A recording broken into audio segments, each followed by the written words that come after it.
पश्चात यहाँ उपस्थित सभी विद्वान जनों का अभिनंदन करती हूँ, नमन करती हूँ, वंदन करती हूँ। आज मैं यहाँ पर जो कविता लेकर उपस्थित हूँ, उस कविता का शीर्षक है नर से भारी नारी।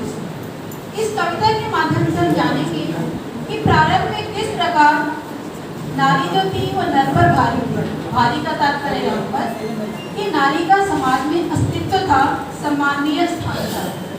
फिर धीरे धीरे कैसे उसकी स्थिति खराब होती गई और धीरे धीरे इतनी खराब हो गई कि उसका वजूद कहीं न कहीं मिटने पर आ गया। लेकिन आज नारी की स्थिति पुनः सुधर रही है, जिसका ज्वलंत उदाहरण है व्यायाम द्वारा बनाया गया यह पथगामिनी पेज। तो शुरू करती हूँ आज की कविता। नर पर भारी नारी। एक नहीं तो दो मात्राएं, नर पर भारी नारी। उस नारी का जीवन जीना उस पर ही पड़ गया भारी। उस नारी का जीवन जीना उस पर ही पड़ गया भारी। एक दिन नारी पूजी जाती थी, था उसका सम्मान। एक दिन नारी पूजी जाती थी, था उसका सम्मान। लोपामुद्रा अनुसुईया से थी उसकी पहचान। लोपामुद्रा अनुसुईया से थी उसकी पहचान। श्रद्धा की वो एक मूर्ति थी, श्रद्धा की वो एक मूर्ति थी, आदर की थी खान। अपने पति की अर्धांगिनी थी, दरबार में था सम्मान। निर्मात्री थी वह सृष्टि की, ममत्व गरिमा से मंडित। त्याग तपस्या से ओट रोट थी, मधुर स्नेह अच्छादे, मधुर स्नेह अच्छादे। अब उसकी स्थिति बिगड़नी शुरू हो गई। मुगल काल के आते आते नारी बन गई दासी। मुगल काल के आते आते नारी बन गई दासी। पुरुष उपेक्षा तिरस्कार ही अब बस उसकी थाती। घर की दहलीज में कैद हो गई बेजान तस्वीर की भांति। घर की दहलीज में कैद हो गई बेजान तस्वीर की भांति। अल्प आयु में ब्याही जाती, मातृत्व बोल दबाती।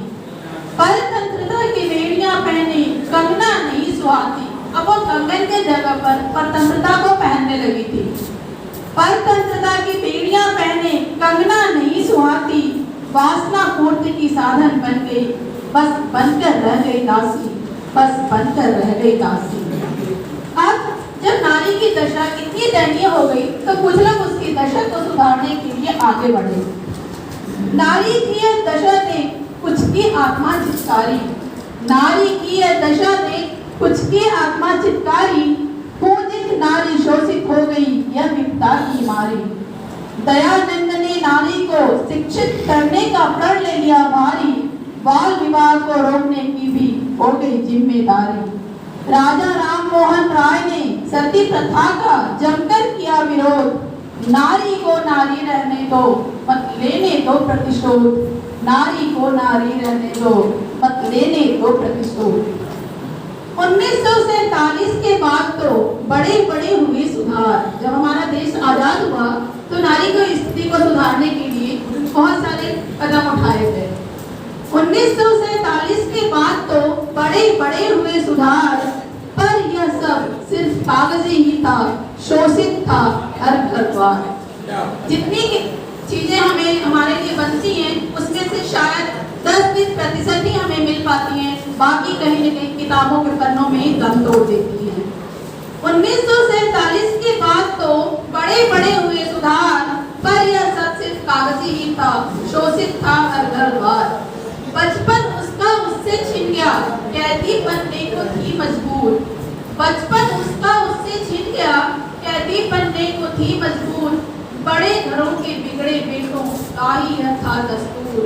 बड़े घरों के बिगड़े बेटों का ही था यह दस्तूर।